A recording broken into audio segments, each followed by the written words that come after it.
ప్రభువు నామానికి స్తోత్రం. ప్రతిరోజు వినడం ద్వారా ఒక సంవత్సరానికి బైబిల్ చదవడానికి ఈ ఛానల్ సహాయపడుతుంది. Please subscribe and support. హృదయపూర్వక ధన్యవాదాలు.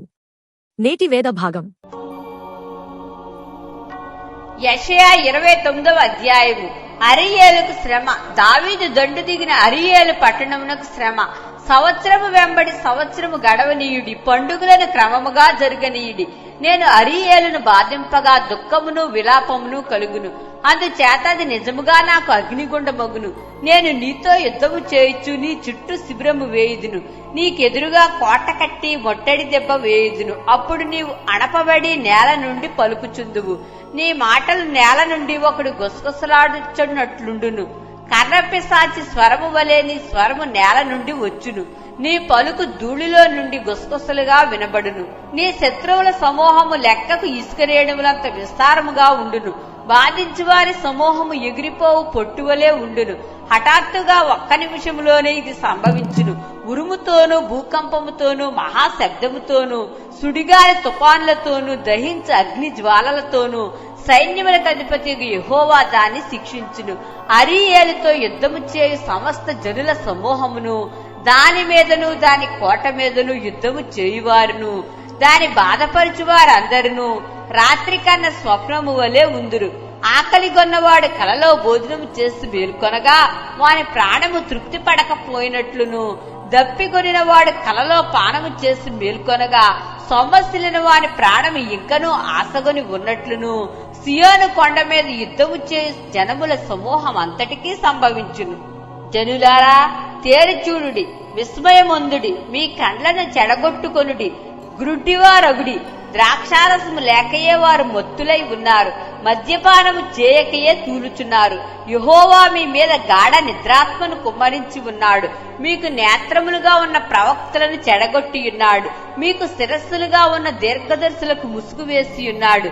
దీనిని అంతటినీ గూర్చిన ప్రకటన గూఢమైన గ్రంథవాక్యముల వలె ఉన్నది. ఒకడు నీవు దయచేసి దీని చదువుమని చెప్పి అక్షరములు తెలిసిన వానికి వానిని అప్పగించును. అతడు అది నా వలన కాదు, అది గూఢార్థముగా ఉన్నదని చెప్పును.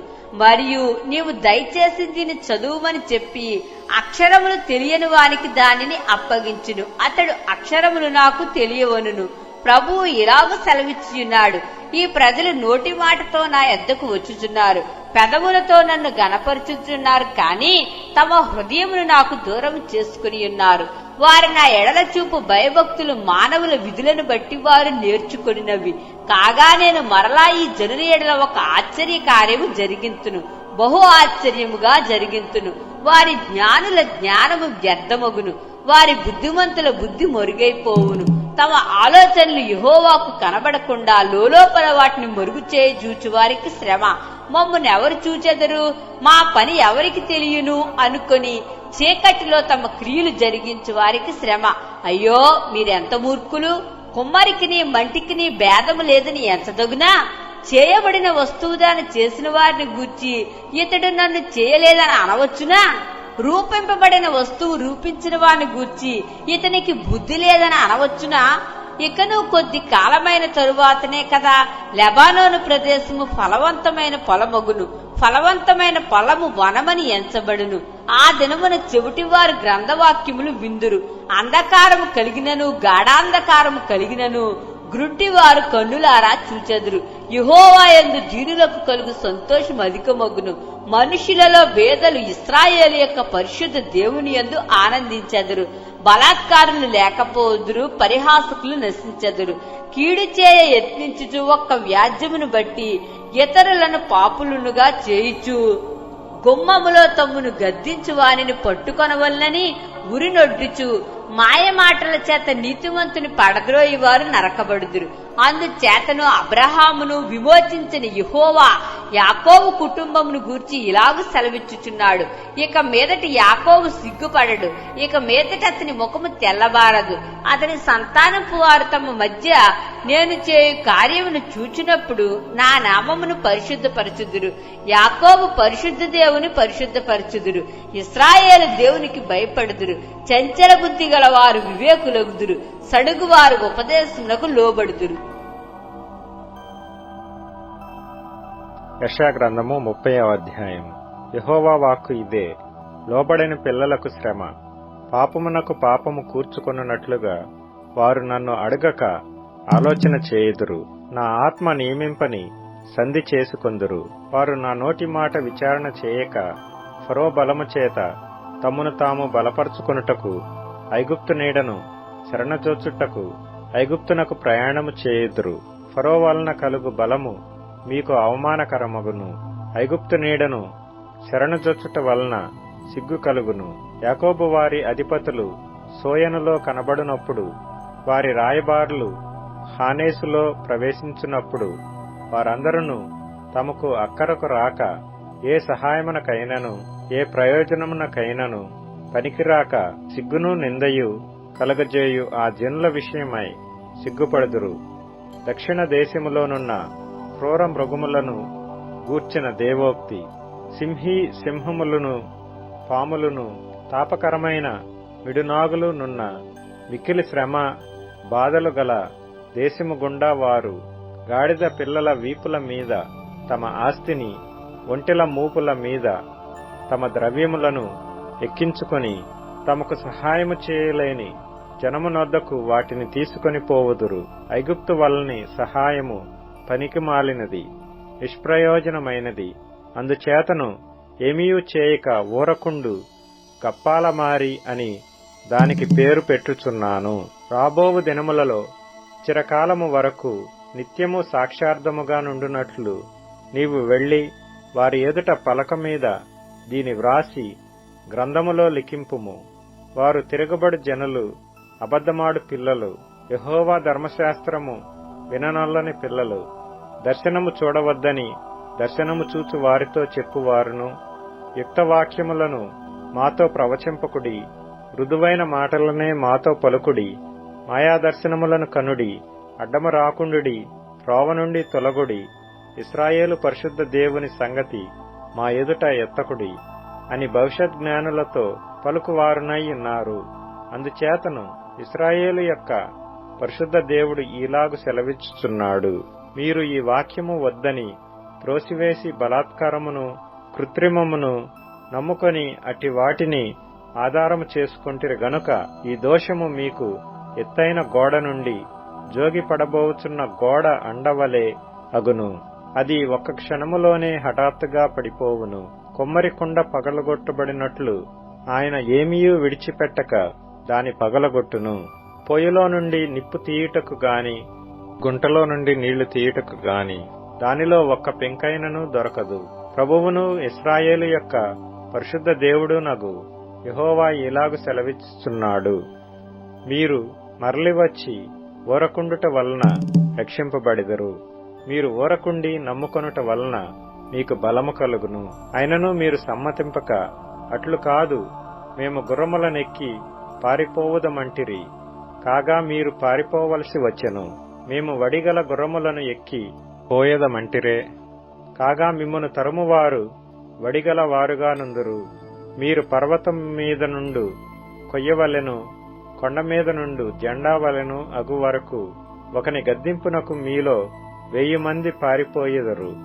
5 గద్దింపునకు మీరు పారిపోయెదరు. కావున మీ యందు దయచూపవలనని యెహోవా ఆలస్యము చేయుచున్నాడు. మిమ్మును కరుణింపవలనని ఆయన నిలువబడి ఉన్నాడు. యెహోవా న్యాయము తీర్చు దేవుడు. ఆయన నిమిత్తము కనిపెట్టుకుని వారందరూ ధన్యులు. సియోనులో యెరూషలేములోనే ఒక జనము కాపురముండును. జనమా, నీవిక నేమాత్రము కన్నీళ్లు విడువవు. ఆయన నీ మొర్ర విని నిశ్చయముగా నిన్ను కరుణించును. ఆయన నీ మాట వినగానే నీకు ఉత్తరమిచ్చును. ప్రభువు నీకు క్లేశాన్న పానములనిచ్చును. ఇక మీదట నీ బోధకులు దాగియుండరు. నీవు కన్నులారా నీ బోధకులను చూచెదవు. నీవు కుడితట్టైనను ఎడమతట్టైనను తిరిగినను ఇదే త్రోవ, దీనిలో నడువుడి అని నీ వెనక నుండి ఒక శబ్దము నీ చెవులకు వినబడును. చెక్కబడిన మీ వెండి ప్రతిమల కప్పును, పోతపోసిన మీ బంగారు విగ్రహముల బట్టలను మీరు అపవిత్రపరుతురు. హేయములని వాటిని పారవేయుదురు. లేచిపొమ్మని దానితో చెప్పుదురు. నీవు నీ భూమిలో విత్తుటకు నీ గింజలకు కావలసిన వాన ఆయన కురిపించును. భూమి రాబడి అయిన ఆహార ద్రవ్యమిచ్చును. అది విస్తార సార రసములు కలదైయుండును. ఆ దినమున ఈ పశువులు విశాలమైన గడ్డి బేళ్లలో మేయును. భూమి సేద్యము చేయు ఎడ్లును లేత గాడిదలను చేటతోనూ జల్లెడతోనూ చెరిగి జల్లించి ఉప్పుతో కలిసిన మేత తినును. గోపురములు పడు మహాహత్య దినమున ఉన్నతమైన ప్రతి పర్వతము మీదను ఎత్తైన ప్రతి కొండ మీదను వాగులును నదులును పారును. యెహోవా తన జనుల గాయము కట్టి వారి దెబ్బను బాగుచేయు దినమున చంద్రుని వెన్నెల సూర్యుని ప్రకాశము వలె ఉండును. సూర్యుని ప్రకాశము 7 దినముల వెలుగు ఒక దినమున ప్రకాశించినట్లుండును. ఇదిగో కోపముతో మండుచు దట్టముగా లేచు పొగతో కూడినదై యెహోవా నామము దూరము నుండి వచ్చుచున్నది. ఆయన పెదవులు ఉగ్రతతో నిండియున్నవి. ఆయన నాలుక దహించు అగ్నిజ్వాల వలె ఉన్నది. ఆయన ఊపిరి కుతికల లోతు వచ్చు ప్రవాహమైన నది వలె ఉన్నది. వ్యర్థమైన వాటిని చెదరగొట్టు జల్లెడతో అది జనములను గాలించును. త్రోవ తప్పించు కళ్ళెము జనుల దవడలలో ఉండును. రాత్రియందు పండుగ నాచరించున్నట్లుగా మీరు సంగీతము పాడుదురు. ఇశ్రాయేలునకు ఆశ్రయదుర్గమైన యెహోవా యొక్క పర్వతమునకు పిల్లనగ్రోవి నాదముతో ప్రయాణము చేయు వారికి కలుగునట్టి హృదయ సంతోషము కలుగును. యెహోవా తన ప్రభావము గల స్వరమును వినిపించును. ప్రచండమైన కోపముతోనూ దహించు జ్వాలతోనూ పెళ్లపెళ్లయను గాలివాన వడగండ్లతోనూ తన బాహువు వాలుట జనులకు చూపించును. యెహోవా దండముతో అష్షూరును కొట్టగా అది ఆయన స్వరము విని భీతి నొందును. యెహోవా అష్షూరు మీద పడవేయు నియామక దండము వలన ప్రతి దెబ్బ తంబుర సితారాల నాదముతో పడును. ఆయన తన బాహువును వాని మీద ఆడించుచూ యుద్ధము చేయును. పూర్వము నుండి తోపెతు సిద్ధపరచబడి ఉన్నది. అది మెలకు దేవతకు సిద్ధపరచబడి ఉన్నది. లోతుగాను విశాలముగాను ఆయన దాని చేసి ఉన్నాడు. అది అగ్నియు వికార కాష్టములను కలిగి ఉన్నది. గంధక ప్రవాహము వలె యెహోవా ఊపిరి దాని రగులబెట్టును. కొరింథీయులకు రాసిన 2వ పత్రిక 6వ అధ్యాయము. కాగా మేమాయన తోడి పనివారమై మీరు పొందిన దేవుని కృపను వ్యర్థము చేసుకొనవద్దని మిమ్మును వేడుకొనుచున్నాము. అనుకూల సమయమందు నీ మొర ఆలకించి తిని రక్షణ దినమందు నిన్ను ఆదుకొంటిని అని ఆయన చెప్పుచున్నాడు గదా. ఇదిగో ఇప్పుడే మిక్కిలి అనుకూలమైన సమయము. ఇదిగో ఇదే రక్షణ దినం.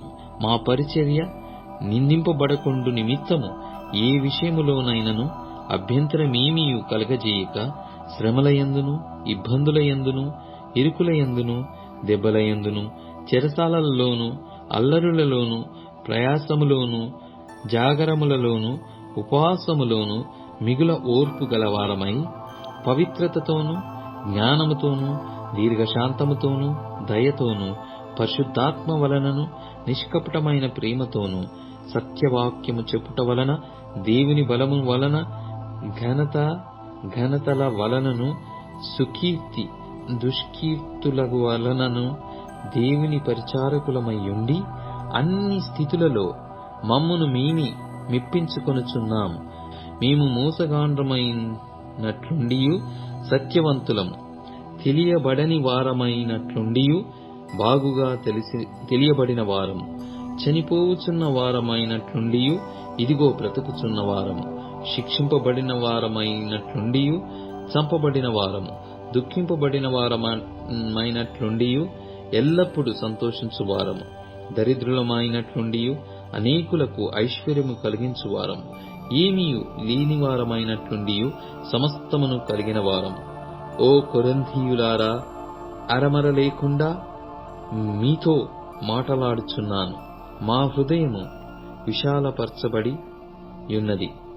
మీ ఎడల మా అంతఃకరణము సంకుచితమై యుండలేదు గాని మీ అంతఃకరణమే సంకుచితమై యున్నది. మీ ఎడల మాకున్న అంతఃకరణమునకు ప్రతిఫలముగా మీరును మీ హృదయములను విశాలపరచుకొనుడి. మీరు నా పిల్లలని మీతో ఇలాగూ చెప్పుచున్నాను. మీరు అవిశ్వాసులతో జోడుగా ఉండకుడి. నీతికి దుర్నీతికి ఏమి సాంగత్యము? వెలుగునకు చీకటితో ఏమి పొత్తు? క్రీస్తునకు బెలియాలుతో ఏమి సంబంధము? అవిశ్వాసితో విశ్వాసికి పాలెక్కడిది? దేవుని ఆలయమునకు విగ్రహములతో ఏమి పొందిక? మనము జీవము గల దేవుని ఆలయమై ఉన్నాము.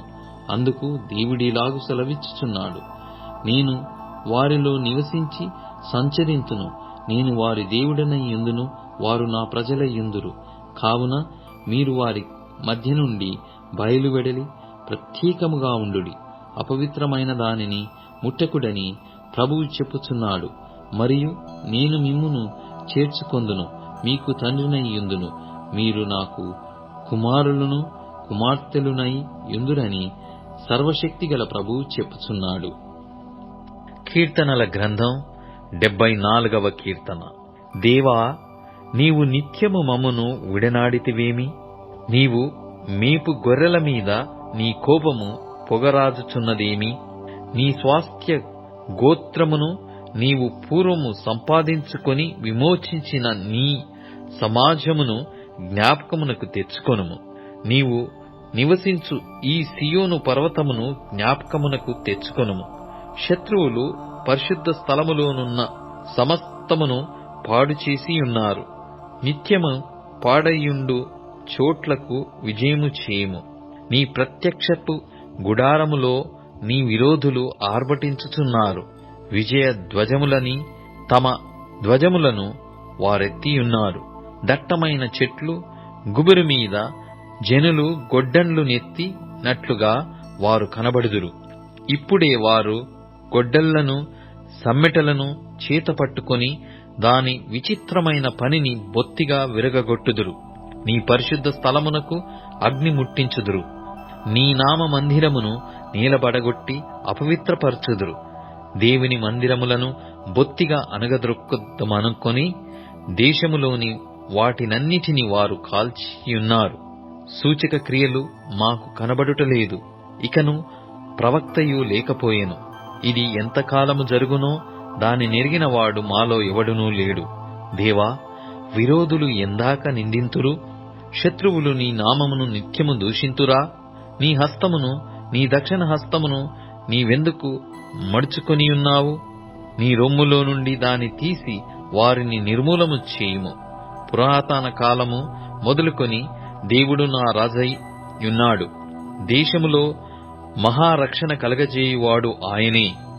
నీ బలము చేత సముద్రమును పాయలుగా చేసితివి. జలములలో భుజంగముల శిరస్సులను నీవు పగలగొట్టితివి. మకరము యొక్క శిరస్సును నీవు ముక్కలుగా గొట్టితివి. అరణ్యవాసులకు దానిని ఆహారముగా ఇచ్చితివి. బుగ్గలను నదులను పుట్టించితివి. నిత్యము ప్రవహించు నదులను నీవు ఇంకజేసితివి. పగలు నీదే, రాత్రి నీదే. సూర్యచంద్రులను నీవే నిర్మించితివి. భూమికి సరిహద్దులను నియమించిన వాడవు నీవే.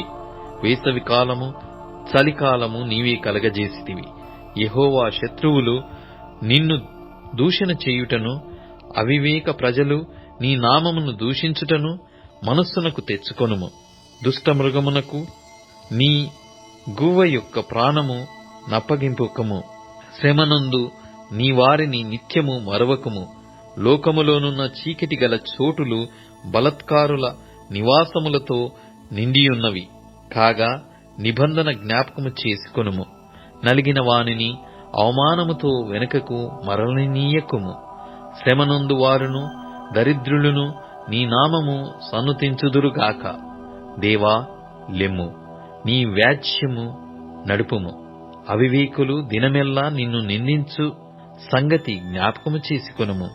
నీ మీదికి లేచువారి అల్లరి నిత్యము బయలుదేరుచున్నది. నీ విరోధులు చేయు గల్లత్తును మరువకము. ఇప్పుడు ట్యూన్ఇన్, స్పాటిఫై, అమెజాన్ మ్యూజిక్ మరియు యూట్యూబ్ మ్యూజిక్ లో కూడా అందుబాటులో ఉంది. Please follow us.